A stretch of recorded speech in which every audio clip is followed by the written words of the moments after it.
कोल्हापूर आणि सातारा ही दोन्ही जिल्हे मराठ्यांच्या राजधानीची ठिकाणं आहेत। या दोन्ही जिल्ह्यात 50% अधिक मराठा समाज राहतोय। मात्र या ठिकाणी मराठा भवन नाही, याची उणीव वारंवार मराठा समाजाला भासतीये। यामुळे मराठा स्वराज्य भवन ट्रस्टच्या वतीनं कोल्हापूर शहरातील रिव्हिजनल सर्वे नंबर 679/3 ही हॉकी स्टेडियम नजीक 6 एकर जागा मराठा भवनसाठी देण्याची मागणी करण्यात आली होती। याबाबतचा प्रस्ताव जिल्हाधिकारी कार्यालय तसंच राज्याच्या महसूल विभागाकडे पाठवण्यात आला होता। यासाठी गेली 15 वर्ष सातत्यानं पाठपुरावा सुरू होता। सकल मराठा समाजानं या ठिकाणी मराठा भवन उभारण्यासाठी देणगी स्वरूपात कोट्यावधी रुपयांचा निधीही गोळा केलाय। मात्र आमदार अशोकराव माने यांनी याच भूखंडाची मागणी त्यांच्या महिला औद्योगिक संस्थेसाठी केली आहे। त्यानंतर शासनानं हा सुमारे 100 कोटींचा भूखंड संबंधित संस्थेला दिल्यानं सकल मराठा समाजात प्रचंड रोष निर्माण झालाय। मराठा स्वराज्य भवनसाठी मागणी केलेला भूखंड कोणतीही निविदा प्रक्रिया न राबवता आमदार अशोकराव माने यांच्या संस्थेला देण्यात आल्यानं याबाबत अनेक शंका उपस्थित होत आहेत।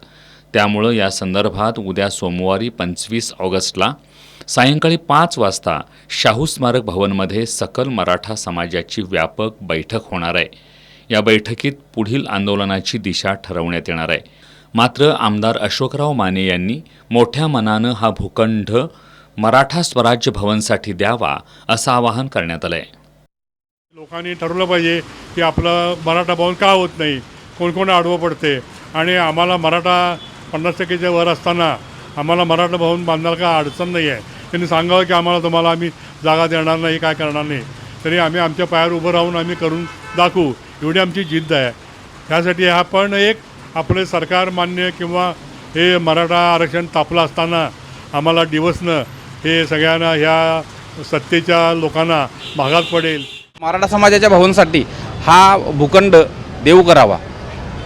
तसेच या संदर्भातील पुढील निर्णय घेण्यासाठी उद्या मराठा महासंघ मराठा स्वराज्य भवन ट्रस्ट वसंतरावजी मुळीक यांच्या नेतृत्वाखाली शाहू स्मारक भवन येथे कोल्हापूर जिल्ह्यातील ज्येष्ठ कार्यकर्ते, उद्योजक, व्यापारी व तरुण यांच्यामध्ये बैठक होणार आहे व ह्या बैठकीमध्ये या संदर्भातील पुढील निर्णय घेण्यात येईल। रिव्हिजनल सर्वे नंबर 679/3 हा भूखंड शहरातील मोक्याच्या ठिकाणी आहे। आमदार अशोकराव माने यांच्या संस्थेला पर्यायी भूखंड उपलब्ध होऊ शकतो। याशिवाय मराठा स्वराज्य भवनसाठी 2015 मध्ये प्रस्ताव पाठवण्यात आला होता, तर 2016 मध्ये आमदार अशोकराव माने यांच्या संस्थेनं भूखंड मागणीचा प्रस्ताव पाठवला। तरी देखील कोणतीही निविदा प्रक्रिया न राबवता थेट आमदार अशोकराव माने यांच्या संस्थेला हा सुमारे 100 कोटींचा भूखंड दिल्यानं मंत्रिमंडळाच्या या निर्णयाबाबत अनेक शंका उपस्थित होत आहेत।